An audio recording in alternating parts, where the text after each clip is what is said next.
When we think of really huge seafaring vessels, many of us probably call to mind the doomed luxury liner the RMS Titanic. The reference to its enormous size is right there in the name, but that ship set sail on its one and only voyage over a century ago. And in the intervening years, there have been some truly titanic ships that have traversed the world's oceans. In fact, the Titanic is dwarfed even by the most common of modern-day cruise ships, and those ships look tiny when compared to the vessels we'll be looking at today. The top 10 largest ships ever constructed.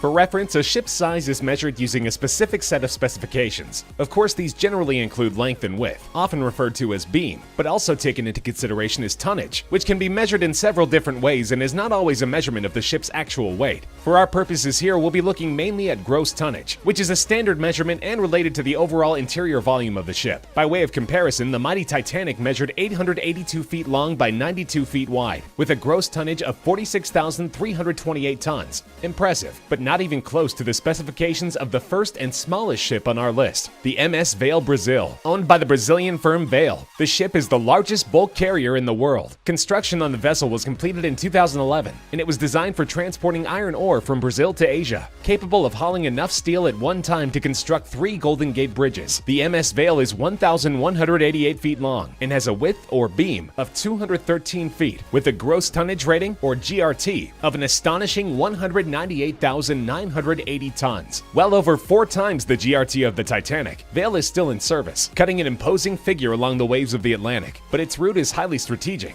Due to Chinese maritime laws, it is unable to enter Chinese ports, as it is simply too heavy. Distribution ports in the Philippines and Malaysia allow its cargo to reach destinations within China. When it first entered service in 1975, the Jarmada was among the very largest ocean-going vessels in the world. An oil tanker with routes crisscrossing the globe, the Jarmada sailed the world's oceans for 32 years before finally being retired in 2008. It's currently in use purely as a storage tanker, but during its 3 decades of service, it supplied crude oil to ports all around the world. Some of Jarmada's specifications are no longer a matter of record, but the enormous ship sported a length of 1,225 feet and was capable of carrying massive amounts of cargo to the tune of 380,000 tons. Its top speed of 16 knots was quite impressive when it first set sail, making it not only one of the biggest ships in the world in the mid-1970s, but also one of the most powerful. It may have an inglorious use today, but with its faithful service record and incredible specifications, Jarmada is still remembered as one of the most impressive tankers to ever sail the seas. Of course, mighty as it was, the Jarmada-class vessel wasn't the only insanely huge oil tanker navigating the world's oceans in the 70s. The Globetic Tokyo supertanker first set sail in February of 1973 and distributed oil around the world for 13 continuous years. Its 1,243-foot length, longer than 4 football fields put end-to-end, and 203-foot beam made it a sight to behold, as did its distinctive black and red color scheme. Globetic Tokyo could also cruise along comfortably at a speed of 16 to 17 knots, especially impressive considering its gross tonnage rating of 238,232 tons, about 5 times that of Titanic, and deadweight tonnage or capacity of 484,000 tons, over 100,000 tons more than the Jarmada class. The Globetic Tokyo was scrapped in 2003, but at the time it first touched water, it held the title of the largest supertanker in the world. Its sister ship, the Globetic London, which set sail in 1973, had identical length and beam specifications, but amazingly, it could hold quite a bit more weight, with a capacity rating which exceeded the Tokyo by a respectable 276 tons. The TI class of supertankers, constructed by shipbuilder Tanker International LLC, may not technically be the longest or largest ships in the world in terms of sheer size, but when it comes to gross tonnage, they rule supreme. There are 4 currently in various types of service around the world: the TI Africa, TI Asia, TI Europe, and TI Oceania, although 2 are currently being used as moored storage vessels. Their massive GRT of 234,006 tons is currently tops among active vessels, and on top of that, they are among the most aesthetically pleasing oil tankers ever built. The TI class 16 to 18 knot top speed goes a long way toward maximizing its earning capacity, but its eye-popping size also means that there are some waterways which it simply cannot navigate. For example, the Panama Canal is off limits, as the ship is too wide to fit through its recently built locks, and when fully loaded, the Suez Canal is a no-go as well, but the vessels are also notable for their wealth of high-tech features and sensible dual-hull design, which minimizes the chance of a catastrophic oil spill in the event of a hull breach. The TI class checks in with a length of 1,243 feet and a beam of 223 feet.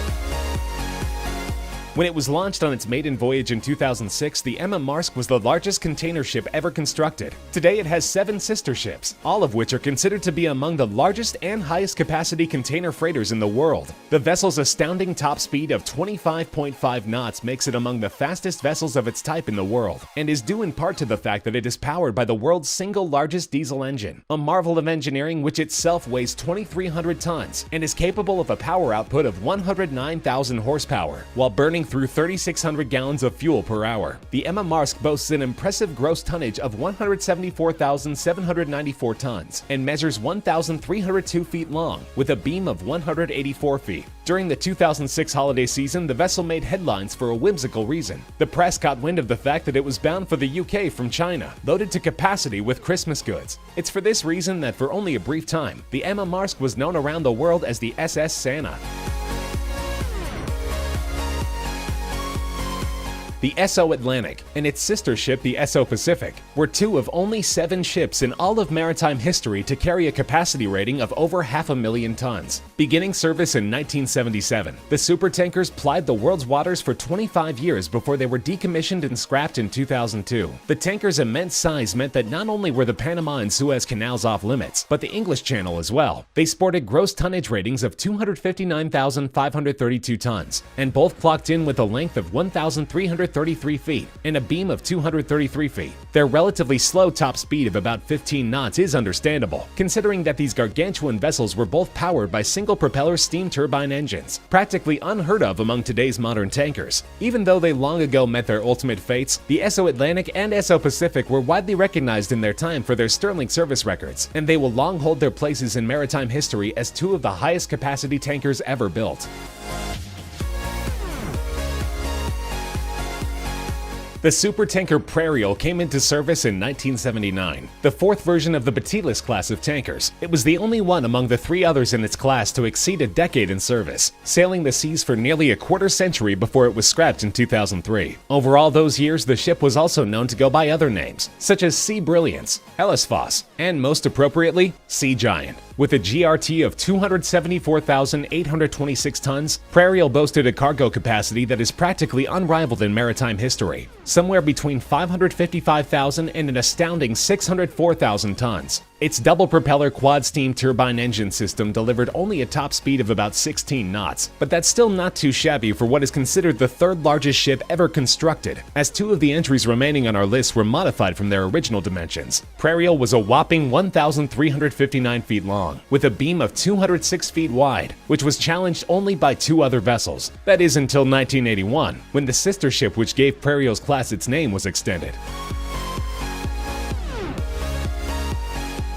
The first of its homonymous class, the Batilis supertanker hit the ocean in 1976 as one of the largest vessels in the world, and it leapt up the list when its length was further extended in 1981. Batilis could move a massive amount of cargo with a 275,268 gross tonnage rating, and after its modification came in with the same length and beam measurements as Prairial. Variances in the other types of tonnage, however, give Batilis the slight edge over its sister ship. Its deadweight tonnage when constructed was superior to virtually any ship that ever existed. And Batilis must also be given credit for being the first of its class. When it comes down to it though, measuring the largest seafaring vessels is somewhat counterintuitively a game of inches, and in terms of bragging rights among the Batilis class, one is ever so slightly the largest of the large.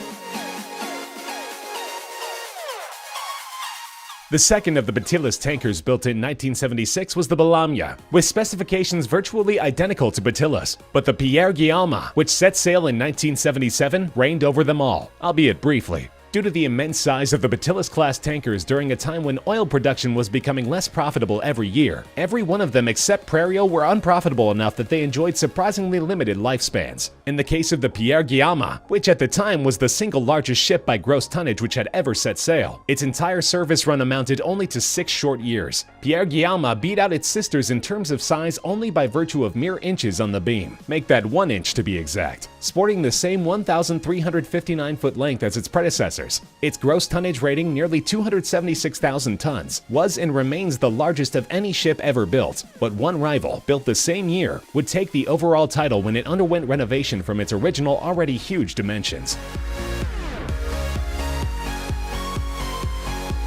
The supertanker Seawise Giant has a colorful history befitting the all-time size champion of ocean-going vessels. The ship was contracted in 1979 by a Greek business mogul, who for reasons that remain unclear refused to take delivery. And as you might imagine, it took a while to find a replacement buyer with pockets deep enough to even begin negotiations. Eventually, the gigantic ship was sold to the owner of a Hong Kong firm, who inexplicably decided that it needed to be even larger. After a retrofit that lengthened and widened it considerably, and increased its capacity by 140,000 tons, the ship clocked in at a ridiculous 1,504 feet in length, smashing the Batillas class by nearly half the length of a football field. Its beam rating of 225 feet was also by far the largest ever, with a respectable gross tonnage rating of 260,941 tons. Seawise Giant was put into service transporting crude oil between the US and the Middle East, and it was in the performance of that duty in 1988 that the tanker came under attack by Iraqi bombers and was sunk.